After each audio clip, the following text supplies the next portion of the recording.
Welcome back to the Budding Author podcast with me, your host, Simon Ward. Today we are talking world building and we have Dylan West back. So welcome back, Dylan. Hi, how are you, Simon? I'm good. I'm in the mad world of script writing at the minute, which is giving me a great challenge. But challenges are good, aren't Oh, yeah. You wouldn't be they? an author if you weren't challenged. Have you heard of a company called Call Sheet Media? No, I haven't. I think it's a relatively new company that's sort of helping trying to get people into the movie business and that sort of stuff. So it's like a mentoring program. So I've checked them out on Trustpilot and all's looking good. So I'm about to engage with them, but I just want to finish my script from my Billy Spark series first and then engage, as it were. But yes, we're here today to talk about world building. Um, if you don't make adequate preparations, then you're going to have big problems. People who pantsers cannot live in a newly created world, can they? Well, there's definitely some micro pantsing going on at the chapter level, probably, but for building like a whole universe, yeah, that's hard. I don't know that I could do what I do pantsing. Oh, you're a pantser doing it. No, well, only at the micro level, like I said. Yeah, yeah. But the macro level, you have to plan. You really do. So when you're looking at the macro level, what's your building blocks and what process would you follow for that? Okay. Well, so I make a few documents right up front. Now, one is I start with a geologically accurate world map. First step is I open Photoshop and I start laying down layers. The finished map that goes into each of my books has only about a tenth of the detail that went into this original document because Yeah. I start with the tectonic plates and the major lines of latitude, like the Tropic of Cancer and the Tropic of Capricorn and the equator. Those are the most important lines that I put on my map. Because then from there, I can figure out where the rain shadow deserts go, and the mountain range. Well, you got to have the mountain ranges lined up properly with the tectonic plates, and then draw your land masses, all that stuff, and then building out even more details, more than just the obvious stuff. Everybody thinks of rivers, Yeah. mountains, lakes. Those are pretty common. But then figuring out stuff like where do jungles go? Where do rain shadow deserts go? Where are the areas that are very exotic that have like endangered species where nothing else lives? Kind of like Lake Baikal in Russia has many species of fish that don't exist anywhere else. So coming up with specialty areas in your world can be good too. That's very deep and involved. I think when you're creating a new world, we come across the question of whether it's the same as Earth, as in the atmosphere and the cycles of the seasons and that, or whether it's different. For example, in like Tatooine, for example, in Star Wars. So like there's like a different dynamic there. So how would you build a world similar to that? A world similar to Tatooine, or you just mean like an exotic, very different world in In general? a very different world, something like a Star Wars world sort of thing. Well, I would start, instead of starting with, ooh, I think it would be cool if a planet had this, I try to think in terms of what if I wanted to have multiple moons or have a moon that was very close to this planet, or if I Yeah, wanted it to be a rogue planet. Are you familiar with that term, a rogue planet? yeah, yeah. So, or do I, just thinking of different astronomical things and then think through what would the implications of that arrangement be. I feel like that ends up with a more accurate final product than just saying, ooh, what if this planet was shaped like a icosahedron or something?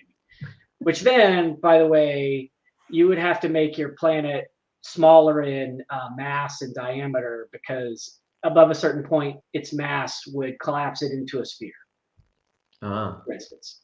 you're getting me on a technical level there. I'm sort of like, how about something as in more earth based, but when people are in the fantasy realm? So if you have a magician, for example, so setting up the parameters of what that magician can do, what wizardry he's capable of doing, and what he's not capable of doing. How would you build up that? Well, that depends on what the source of the magic is. Some people use just kind of a necromancy thing where you suck the life out of another living thing, and that's where you get your magic from. So in that case, you just need plenty of living things that you can go around killing, sucking, right? The other magic systems use ley lines, right? These are magical little lines that crisscross the planet, and then you have to like build your fortress on top of one of those ley lines or whatever, right? And all your war campaigns, you're probably trying to track down one of those lines so that your magician soldiers, can cast their spells in battle. And if the enemy tries to lure you away from that ley line, ooh, you know, maybe you have a battery to store the magic that you collected from the ley line for a while. I don't know. There's a lot of fun things you can do with that. It really just depends on what limitations you want. Like some magic systems say your magic's really only going to be potent during a full moon. So then you're going to be, planning everything based on the, Yeah, yeah. the lunar calendar. So it really just depends. And that can be fun, having those weird limitations. I think some authors sort of change the rules halfway through. So we've got an understanding of what can happen, and then it's like, oh, we're just going to change, and that's not now the case. Or, well, I've just taken away all your powers because I sort of had kryptonite in my satchel, sort of thing. Well, if there is a legit way to strip up somebody of their powers as long as you foreshadow it properly. Yeah. But like you pointed out, that foreshadowing doesn't always happen adequately. Yeah, yeah, yeah, yeah. How can I suppose that the thing itself, it's how can you make that realistic? Like for example, with the Superman thing, he's got extra superpowers on Earth, but he gets kryptonite, and then he's not superpowered anymore. He's just very weak. Because you'd have thought that the kryptonite would have taken Superman back to mortal strength, because that So was what he that had. depends on where the source of his strength comes from. If it's from inside his body, he would probably need to swallow the kryptonite in order for it to poison and shut down whatever cells or organs or whatever that are producing that power. If his power is coming from the sun or from some exterior source, then having it outside of his body in line, blocking the flow of that power, would be more feasible, right? So it kind of depends on where is the power coming from. Because I think with Superman, I think it's strange that we've picked Superman really, but the I think the premise of that is the uh, gravity, the gravitational pull was so much stronger then. So then when he's in the Earth, then there's no limit, and he's used to a much heavier density effectively. So that's why he feels so light and can move so quickly and jump and fly and that. But I mean, Oh, you're trying to break it down, and a lot of it just doesn't make sense, does it? Why he would suddenly lose that skill because he's come into contact with something from his previous planet? It doesn't add up, does it?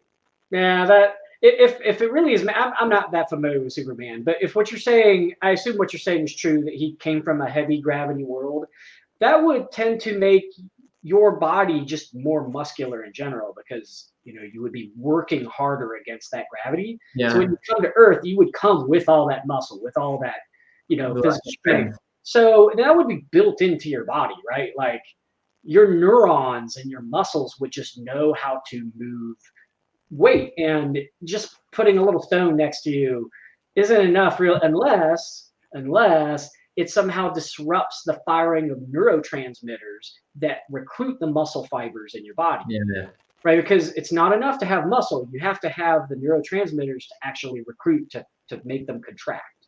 So if you Yeah. disrupt the contraction process, or if you strip away the fuel, like your body has to use calcium, sodium, and potassium ion salts. If that kryptonite somehow disrupted the flow of those ions, either through the cell walls of the muscles, right? Like those ions have to pass through the cell membrane. If they can't do it because they swelled to the point where they can't fit, or if for some reason they get electromagnetically repulsed, like it's actively, there's different ways you could science this and it Yeah. be reasonable, I would think. But the flying, like, would that keep you from flying? I don't know.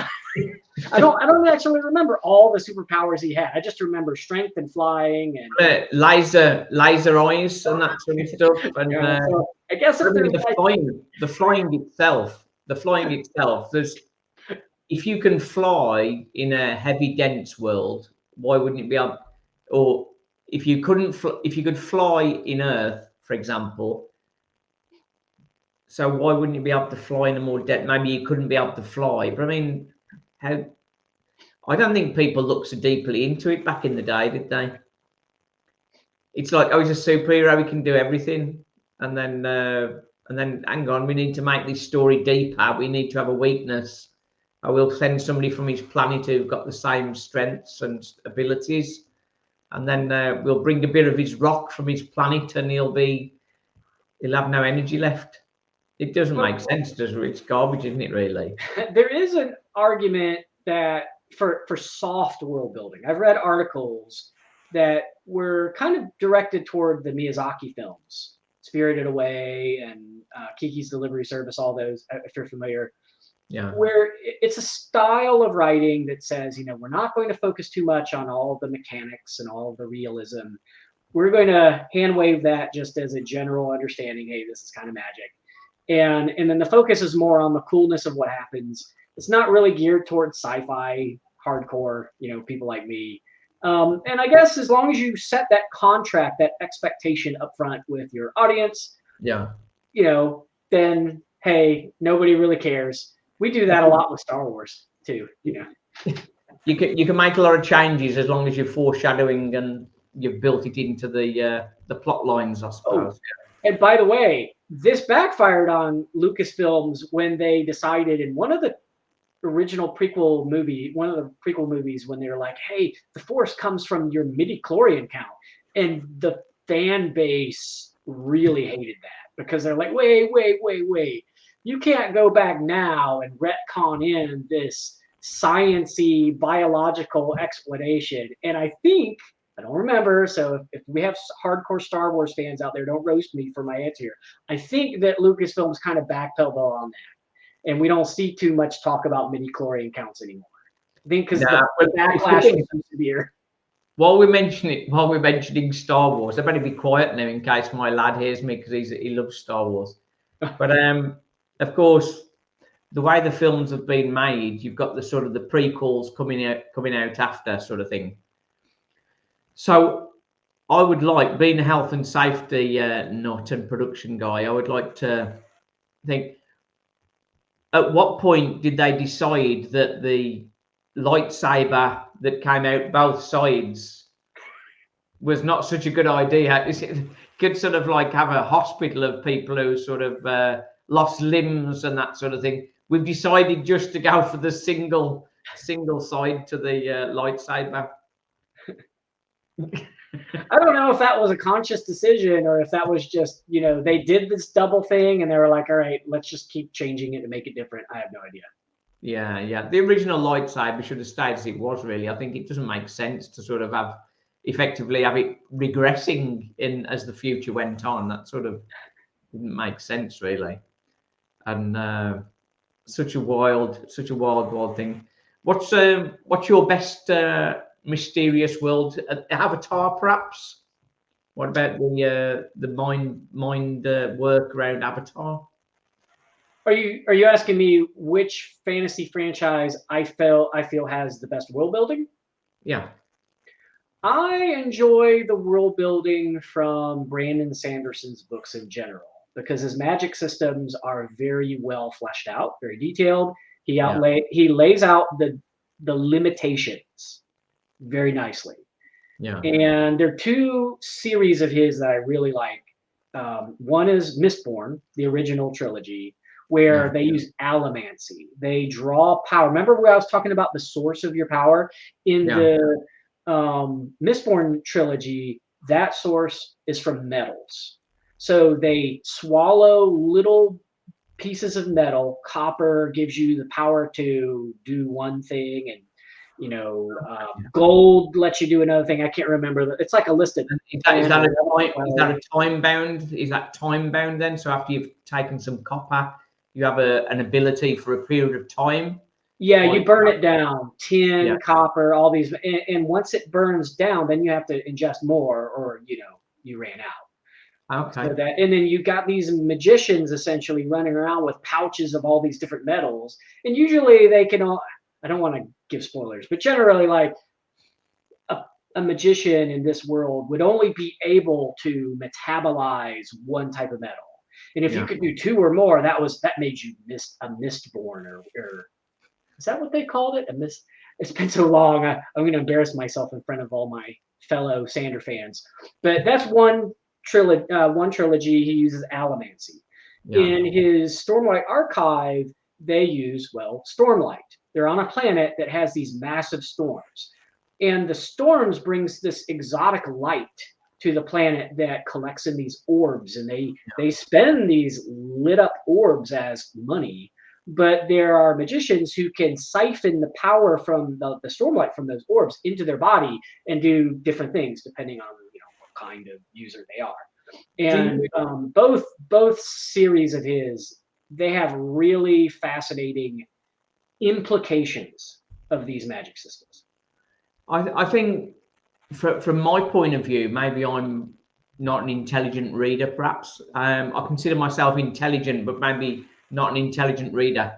I think for for some books, things just get too complex to be able to keep it all together.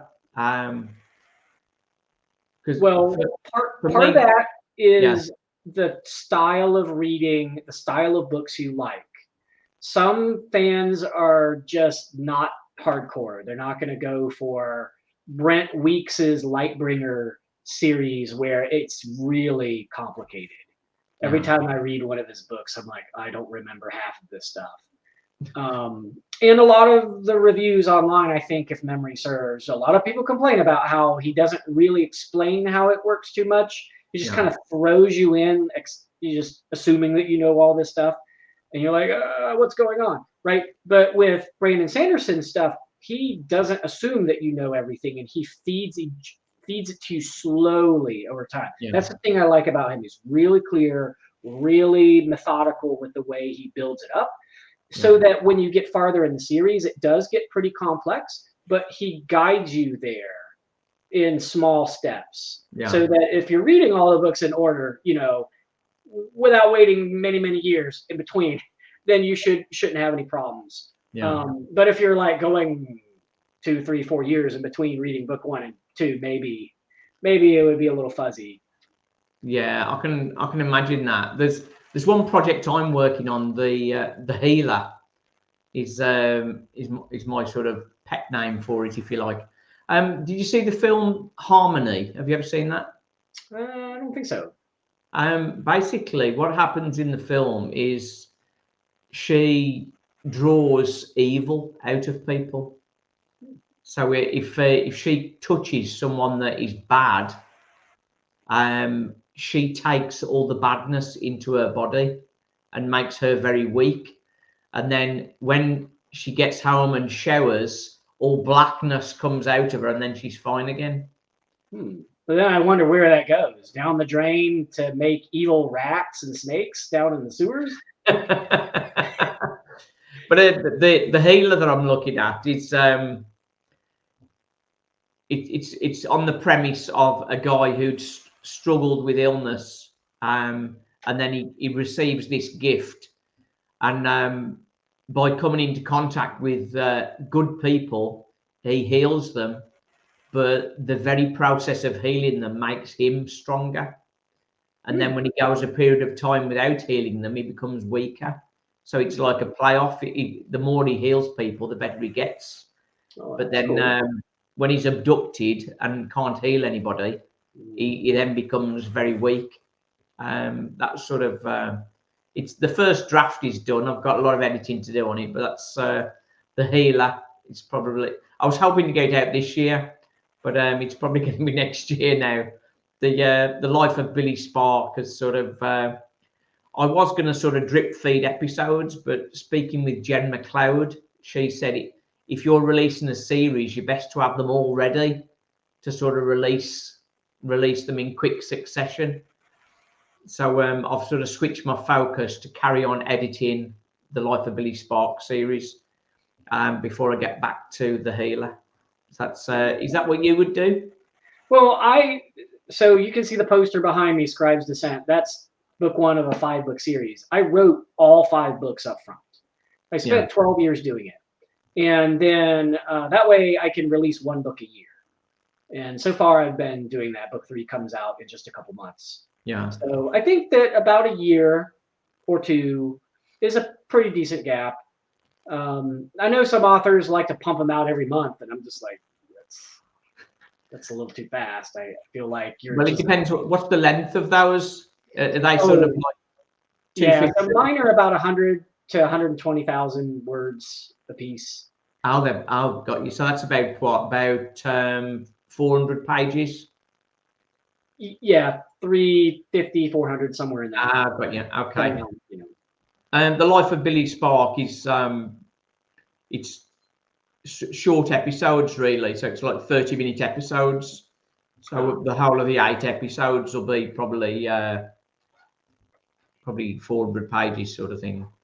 So yeah, that's different. But I think getting a few edited, maybe I'll drop back into the healer depending on how well the Life of Billy Spark's doing.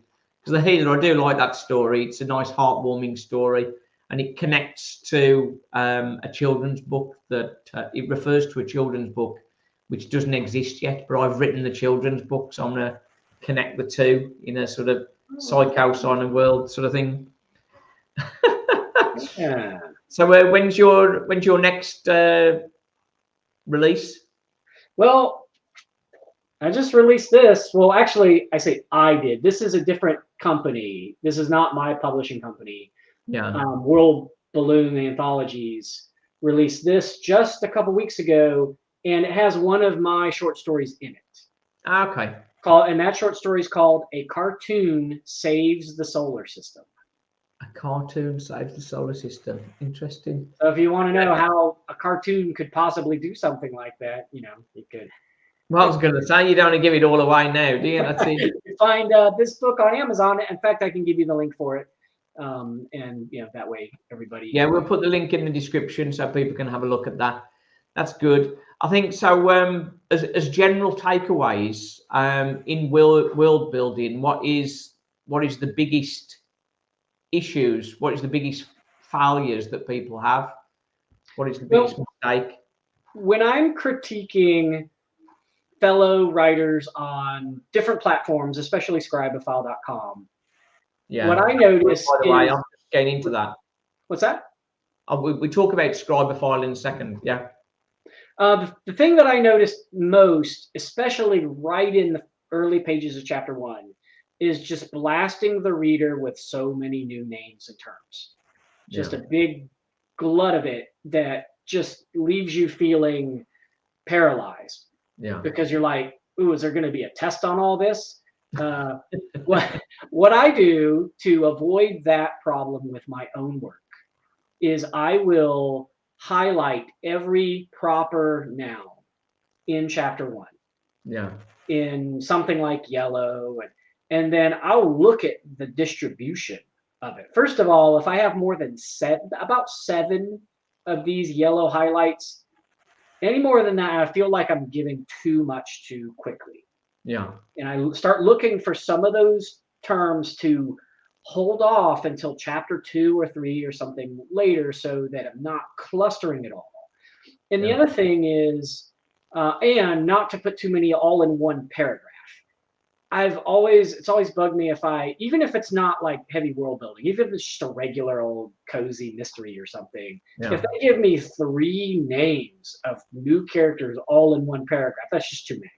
Let me get a little used to at least 1 or 2 names before you start dripping more in, right? Otherwise, I don't know which one of these characters is important. You're just dumping them on me, right? So the other thing is the names need to be pronounceable. I have a whole list of stuff. I actually have the document open on my screen. There's a lot of stuff about names. Okay, 1, highlight the names. Don't dump them. 2, make sure the names are pronounceable. If it has a bunch of Z's and X's and K's and B's and or if there's like 5 consonants all jammed together, it starts to sound like Russian. Like Zdravstvuyte. That's how you say hello in Russian. And people are like, what? So, and then you want to Google all the names very carefully to make sure that your main character doesn't accidentally have a name that sounds like a stripper. Or an ex-con who, blew up federal buildings, or, some despot in Southeast Asia. Some dictator. So it just being actually the worst problem, what I'll do is I don't just put the name of the character or planet that I think I want to use into Google just straight. I do that and I look, but I put the name, hit a space, and put Wikia or Wiki or Wikipedia or Star Wars. I put something in there like that, because most of the time when I have something that conflicts that's already being used by some other franchise, it's going to be Star Wars. Yeah. So you can even plug it into the Star Wars Wikipedia wiki website. Yeah. And just see what comes up. I can't tell you, maybe 100 times I've had to discard a name of a planet, a person, a country, a city, whatever, because darn, it was on Wikipedia. Yeah. Well, I had the problem where I was trying to name a company in one of my books. So I was trying to make up the name of a company, and every name I made, I checked it, and they were all names of companies. Yeah. Or the other thing that comes up is somebody's username on some weird social media platform I've never heard of before. Yeah. So the other thing is to simplify the made up terms that you're using. So instead of calling a new kind of cloak that your character wears a Sminoran, because I actually named the slave's gown in my Emulsipation series, I named that a Sminoran. Later on, it occurred to me, well, if I had called it a sea coat, SEA, or a burlap gown, using words that are recognizable already. Yeah, if that makes sense, right? Like Bubble Bark. There was a suit that they wore that was made of this cork-like material to act as a very primitive flotation device. I used to have this, I can't even remember now, it was some really exotic name. I changed that name to Bubble Bark. And that really diffused a lot of the intimidation my critique partners had, because they were like, bubble and bark. I know what that means. And when you read it tells you what it is, stuff, he does that all the time. What was that? Yeah, it's perfect. You mentioned names. The Life of Billy Spark. After I put my first preview out for that, I had somebody contact me and said, "Oh, is this the Billy Spark from Young Sheldon?" And it's like, what?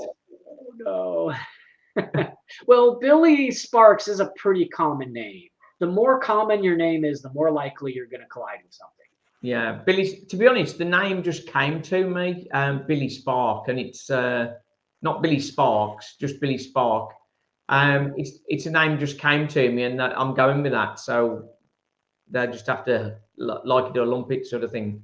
It's there now, unless a film producer tells me I need to change it, then it'll be staying the same. As long as it's not trademarked, I guess. I don't know if you can really trademark a name that sounds like a person's name. No, that's right. Yeah, and because I've already pieced it into my previous series where a Oh, nickname, one of the characters gets the nickname Billy Spark, so then that connects the series with the other series. If you get my drift. yeah. Dylan, that's been excellent. Um, we've learned more about world building. It is a big subject that we can only sort of really touch on in half an hour. But it's preparation is the key, and consistency, isn't it? That's the essence. And reading world building from other authors and seeing what they do that annoys you. Make a big list. I'm not going to do these things. And then the things that they do well and go, hey, I'm going to try to mimic these. Yeah. Just before we finish, I want to mention to you, Scriberfile. You suggested that to me.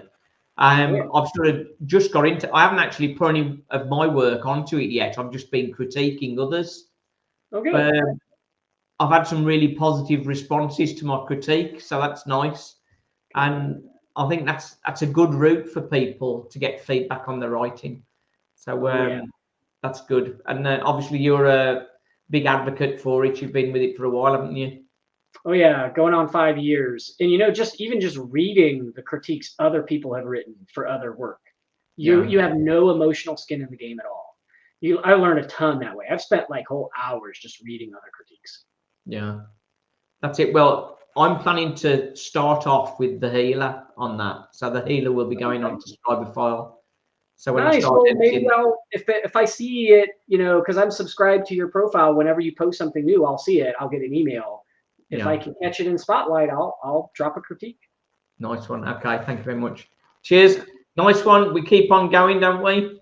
Yeah. Excellent. Thanks for coming on, Dylan. Nice one. All the best. Catch everybody again. Subscribe if you haven't already, and follow our journeys. Thanks for watching.